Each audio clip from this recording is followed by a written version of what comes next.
You to Quinway coming to y'all with that instant analysis on the Denver Nuggets having a small chance of winning this game, but they pulled it off. They was down by double figures and fought their way back to take the lead. Then they lost the lead and gained the lead back, and actually was one rollout, a softer touch is all he needed to be able to drain a potential game sealing, game sinker, game winning shot, and he failed to get it in there fully and drop, and it rolled right back out. And the Nuggets smiled and celebrated as they pick up their fourth win, and now they 4-3, while the Raptors fall to 2-6. Toronto was able to hang with them, and they was able to outscore them sometimes in this game. And the first quarter shows that Toronto led 37-34 going into the second quarter, and they won that quarter 27-25. Denver was stalemate at them 29-29 in the third quarter, and Denver was able to win the most important quarter, which is the fourth quarter, 33-26 for 121 to 119. This was a fun, classic type of game, showing you two combatants just going at it, playing their hardest, doing the best they can to win a game that was so important to both teams as it gets Denver out of the 500 slot and get them above 500, and the Raptors just trying to correct their season as much as they can as competitors. And they was respectable, and they did hold their ground, and they did put themselves in a situation to where they can lose the game, and that's ultimately what they did because of execution and running out of offensive possessions that look good. But the intensity usually picks up as the game gets closer to ending because both teams won it. And Jakob with a double double, 20 and 10. He had 24 points, 11 rebounds with six of them being offensive. He also had three assists, three steals. Came with two turnovers and six personal fouls, though he fouled out. And he was a negative five and plus minus, 2 of 4 from the free throw line and 11 of 18 from the field. Had a great game, dominating the paint area, didn't take no threes, was really physical, even though it was his detriment because he fouled out and he only played 32 minutes. They probably needed him a little bit more to slow down Jokic to the best of their ability, even though the man is virtually unguardable. Mitchell, 13 points, negative 13, negative one and plus minus, two personal fouls, one steal, eight assists, two rebounds, 1-1 from the free throw line, 2 of 7 from three, 5 of 11 from the field. This is a solid game for him, playmaking and scoring. You look at Barrett, the guy that they went to for the last shot, didn't really fall, but he had confidence that it could. And the game close, but not enough. 16 points, negative 8 and plus minus, four personal fouls. He had five turnovers and one steal, but he ended up with a double double with 16 and 10 assists. And he also had six rebounds, and one of them was offensive, 4 or 5 from the free throw line. He was 2 of 11 from three and 5 of 12 from the field. Abaji was really great tonight, especially on the perimeter included. He was 2 of 4 from three, 2 of 3 from the free throw line, and 6 of 11 from the field. He had four assists, five rebounds. One of them was offensive, two steals, three personal fouls, plus one and plus minus 16 points. And Grady Dick still has shown that he's probably the best scorer on this team, probably.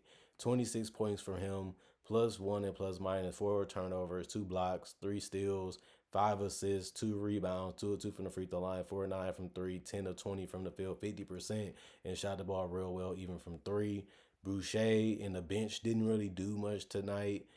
He did have 2 points, negative two and plus minus, one personal foul, two turnovers, one block, one steal, one assist, four rebounds, one was offensive, or one from the 3 point line, 1 of 3 from the field.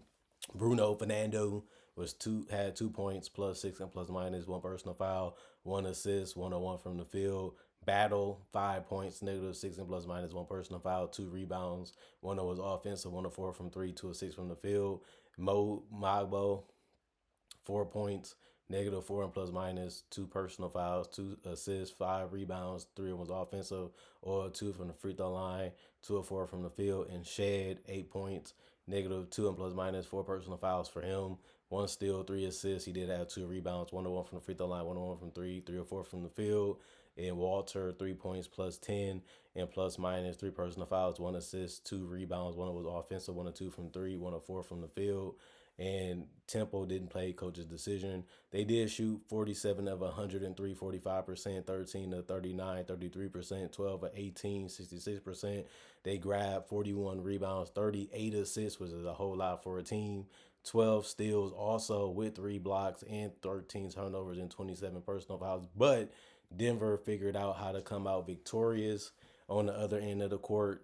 Aaron Gordon, 3 points, plus one and plus minus one personal foul, one turnover, one assist, one or two from the 3 point line, one or two from the field. Michael Porter Jr. was even going to the paint now off the dribble drives and finishing. He was 7 of 16 from the field. He did shoot 3 of 10 from three and 2 of 3 from the free throw line. Had 19 points, plus one and plus minus. Did have two personal fouls and two turnovers, one block, one steal, three assists. Nikola Jokic again, a triple double, just dominant. 28 points, negative two and plus minus personal fouls, seven turnovers though. He did have two blocks and a steal, 13 assists and 14 rebounds. Five of those were offensive. He was 7 to 8 from the free throw line, 1 of 5 from three, and 10 of 22 from the field. Russell Westbrook started tonight because Jamal Murray wasn't in the lineup. He had got 21 points, negative six plus minus four turnovers, four for personal fouls, one block, one steal, six assists, six rebounds. One of them was offensive, 8 of 10 from the free throw line, 1 of 5 from three. He did finish 6 of 10 from the field. Just pushed the tempo, try to find guys early and attacked early if he had to.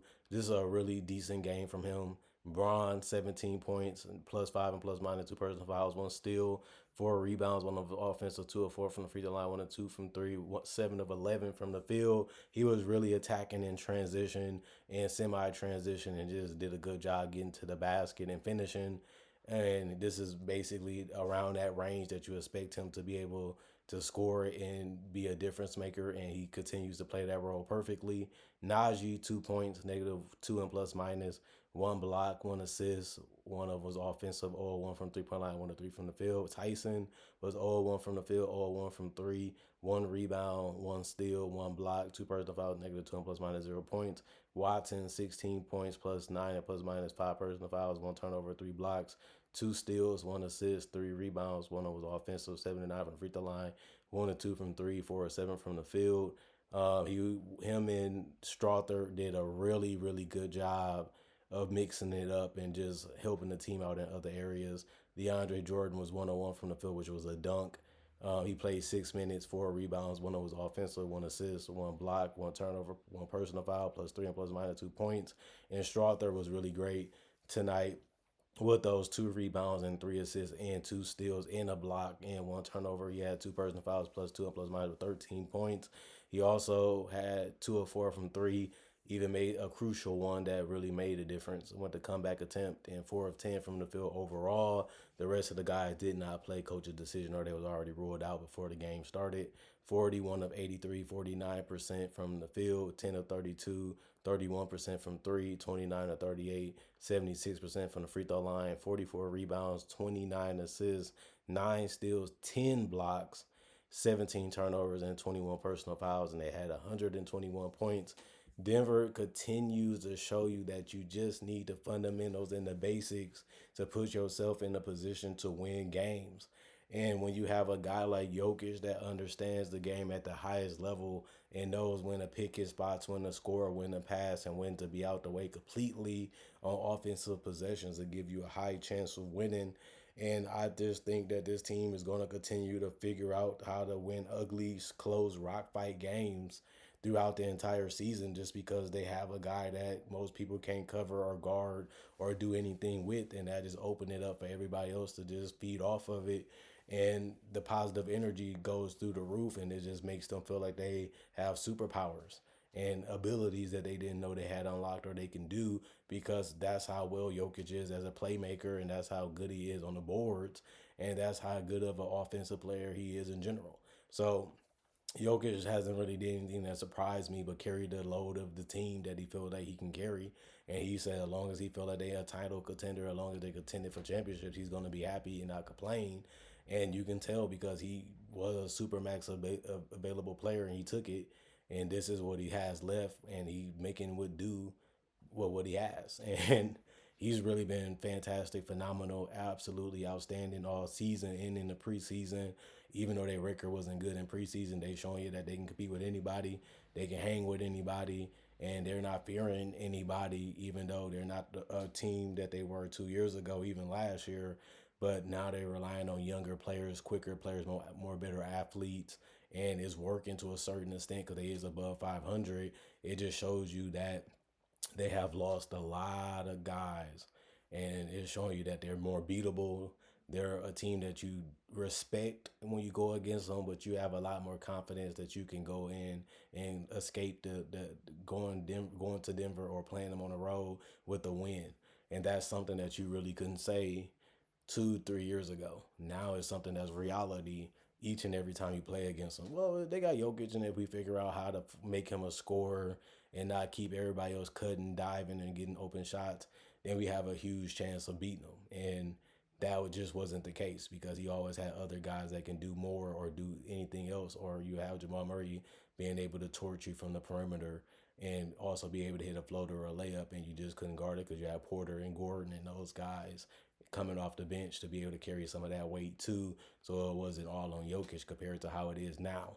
But this is the reality the Nuggets are in, and this is what they're facing, and they just have to deal with it, which they're showing that they will, because there's no upgrades or anything that's going to come into their favor, I don't believe, and they just have to accept what they are. And since they do, and they're still competing, and they're not afraid of anybody too, these close battle rock games are going to be crazy to watch. And I feel like they're one of the funnest teams because they still trying to figure out how to win, and they always get it done. And it's just fun watching them struggle, fun watching them learn, fun watching Jokic try to figure out what the defense is trying to do and how to react to it, even if it's trying to facilitate at the same time, and then seeing them find out way to come out with the win. It's just very fun, team centric basketball, and it's just well done by the Nuggets. And Mike Malone deserves a lot of credit too for getting guys in the right spots, telling them what they need to do to be successful, and knowing how to ride Jokic when they need to and when not to. And they figured out how to do it tonight, and it was fun,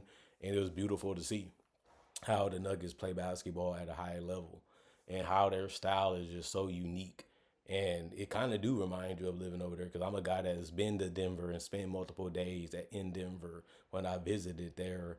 And I can see the people. I know what they're about. I know what the culture is about in Denver. And I think this team represents the team building centric way of thinking. And I think Jokic is the mountain for everybody when it comes to being the best player in the world and being the best team player that he can be while also being dominant by himself individually against certain matchups. And if you send in that trap and if you send in that double team, Jokic, he gets rid of that ball like a hot potato. And it always seems to hit the right target. And it seems like it just gives them that boost. Yeah, Jokic found me. I'm going to make sure I get knocked this one down. And that's just good to see. Comment, like, subscribe, and share. Hit the notification bell for more analysis. And if you're new to the channel, I do NBA content just like this, NBA only. And I also do breakdowns of legends, current players, and rookies, and other videos like this in different varieties. So if you love that type of content, this is the channel for you. And most people that watch it love it and recommend it. And if you already been part of the family, already been part of the squad, already been part of the team of analysis playground and basketball analysis, the podcast, then I got more content for you. But just remember to check throughout the day, and that's just because I upload frequently and throughout the day, throughout the month, throughout the years, you may miss something. So check the whole channel for content, and you will see everything that you want to hear or what you want to know from me has already probably been answered, and I do it on the daily. So it definitely should be. Other than that, see you guys later, hopefully this today. And if not, it is what it is. Something probably came up and I'll tell you about it later. But I'll be back hopefully later today.